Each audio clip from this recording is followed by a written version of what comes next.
Okay, so as requested, a quick lesson on how to structure an analytical sentence in an English assessment or an English response. So if you already know how to do this, then you don't need to stick to such a rigid structure. But for those of you that are struggling with how to word things and they're becoming grammatically incorrect or structurally incorrect, then this is one way of attenuating that situation. So in English, everything or every analytical sentence which you use is a cause and effect situation. There is something that you are talking about that has the impetus of influence, and then there is some result from that particular thing. So there are a couple of options when we think about what is causing something. This is in some way determined by the study that you're doing, what you're actually looking at. But at a basic level, the first place we can think about that causes something is the technique. So you could be talking about the technique having some sort of effect, and that could be part of it. We could also be talking about context having some sort of impact on something, or we could look at purpose in terms of what the composer was trying to do. All of these things can influence what is occurring. When we come to effect, we are looking at either the impact on you, it could be the impact on past audiences,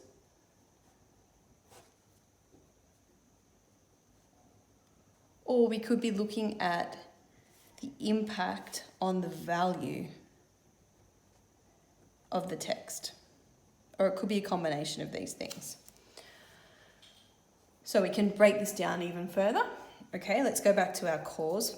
So we say, if we're going with a technique, are we looking at a genre technique? Are we looking at a form technique? Or are we looking at a language technique?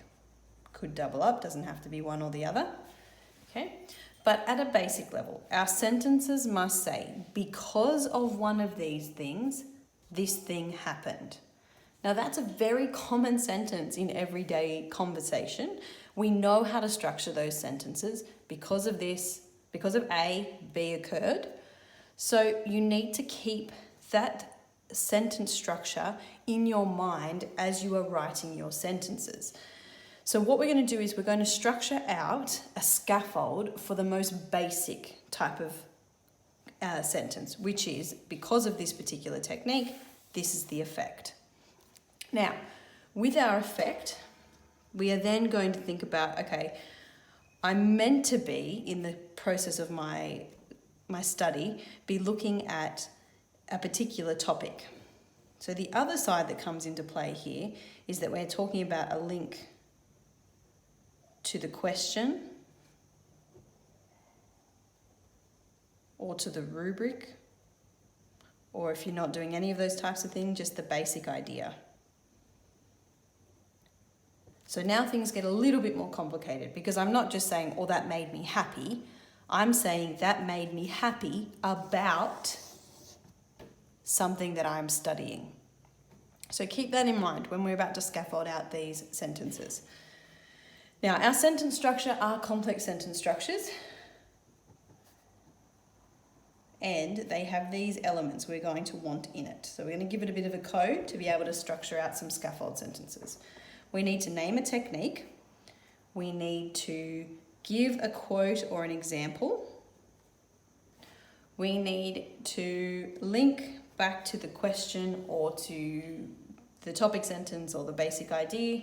And we need to say what the impact has been on the audience. So we'll go over those again. So we need to name a technique. Keep that in mind, technique. We need to give a quote or example. We need to link to our topic. And we need to outline the impact. And all of these are in, as I'll remind you again, the basic cause and effect structure. So we can actually structure out sentences using this key.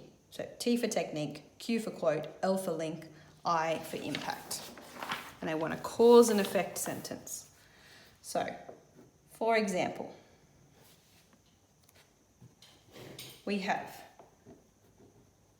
my cause, or the cause, through the use of. So that's the cause, because they did something. So I would be putting in my technique there. Then, because I want to integrate the quote, I don't want to say in this or as seen in this quote or anything like that. I just embed my quote like that. Comes straight after it. Okay. The composer, and you should use their name if you know it. So I'm getting to the point where I'm now saying what happens, what is the effect. Unveils the. Now I can link to whatever I'm trying to prove. You know, let's say it's love. Through the use of the technique, the quote, the composer unveils the power of love. Now I want to go for my impact, and provokes. And now I have my impact. Full stop. So I have a cause and effect sentence. Because of this technique, this happened with regards to the idea I'm studying and how I felt, or what I learnt, or what I think about that. As we discussed in one of our previous lessons, you can simply talk about techniques in terms of how they make you feel, what they make you think, and what they make you learn. So this is one possible sentence scaffold that you can use to help yourself start practicing cause and effect, cause and effect. Obviously, when writing an essay, we don't want 20 odd sentences that look exactly the same as that. So it's worth, when you're practicing, giving yourself another scaffold. Let's say, for example, you could use something like this. Let's get a little bit more tricky. Creating a confronting image. Now you see that I haven't started with the cause in this part. I've started with the effect. So creating a confronting image of, and then I add in my link. Okay. The composer.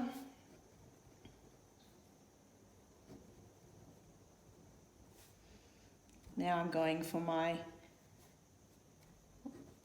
cause, conjures. I can add in my technique there. Then I can add in my quote because I want it to, or my example because I want it to follow. Now I'm going back to my effect in order to expand, or any other word really, an awareness of, and then I can say my impact. Although, given that I said expand an awareness, that would pertain to probably thinking or feeling something. So I've directed it that way already. So I already have now another possible scaffold sentence to write analytically. Again, cause and effect. Every time you write a sentence in English that's analytical, I should be able to see that they did something, cause, that a composer did something. I've got cause here. I've got them doing something down here. And that did something to me as a reader with regards to the topic I'm studying.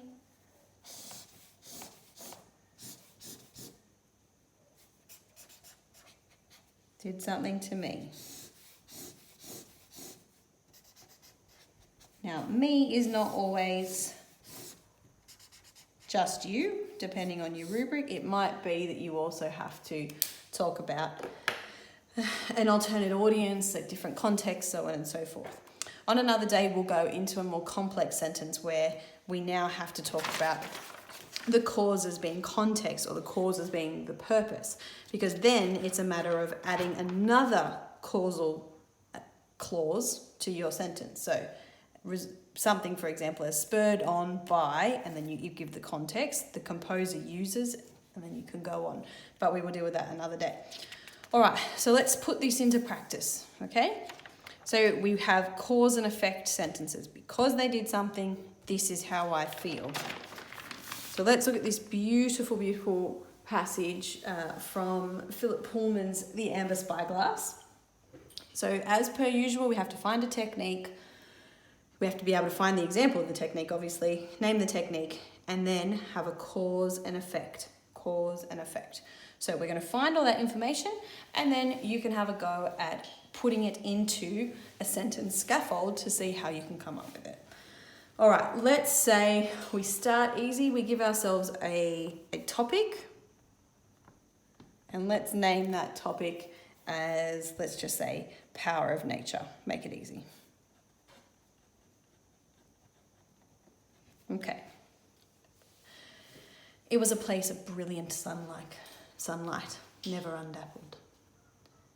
Shafts of lemon gold brilliance lanced down to the forest floor between bars and pools of brown-green shade, and the light was never still, never constant, because drifting mist would often float among the treetops, filtering all the sunlight to a pearly sheen and brushing every pine cone with moisture that glistened when the mist lifted.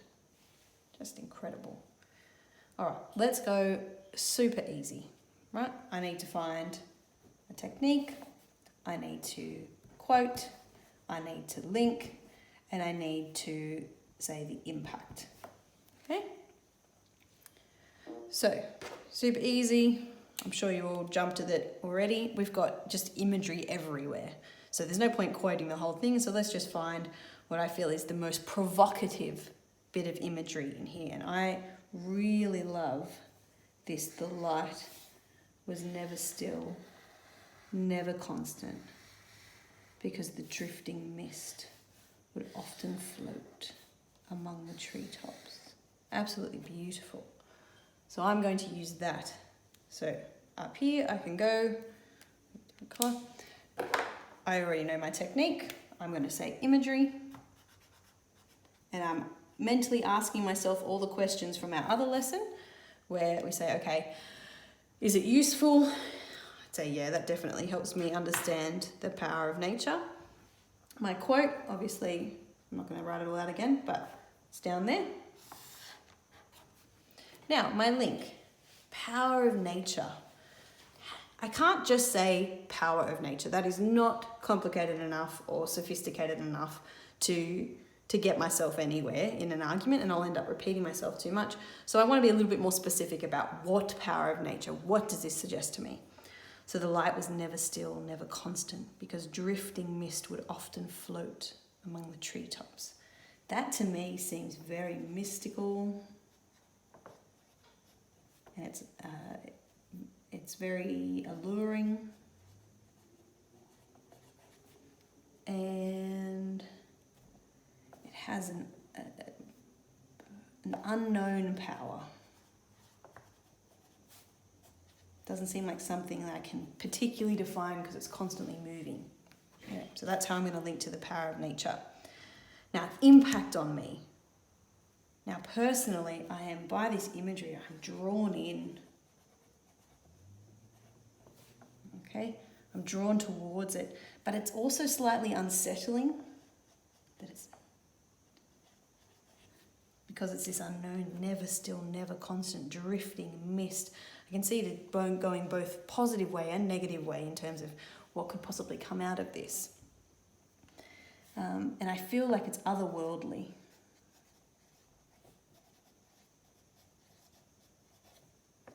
In terms of concepts, which is that mystical idea. Now, using a scaffold for a sentence.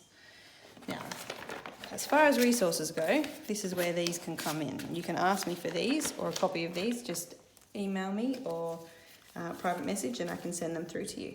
So I have a card that helps me with my sentences. I have those scaffolds ready to go to be able to say put in my technique, my quote, my link, and my audience.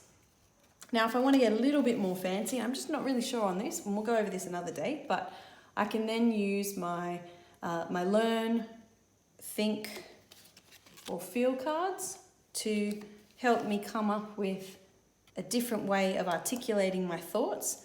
Now, it's imagery. I think imagery predominantly is there to make you feel a particular thing. So I'm going to get my feel words out, and I can start constructing sentences suggesting that I am being made to feel a particular way by the imagery, as it helps me understand or comprehend the mystical, alluring nature, unknown power of nature, and then I'm being drawn into this other world by this powerful imagery.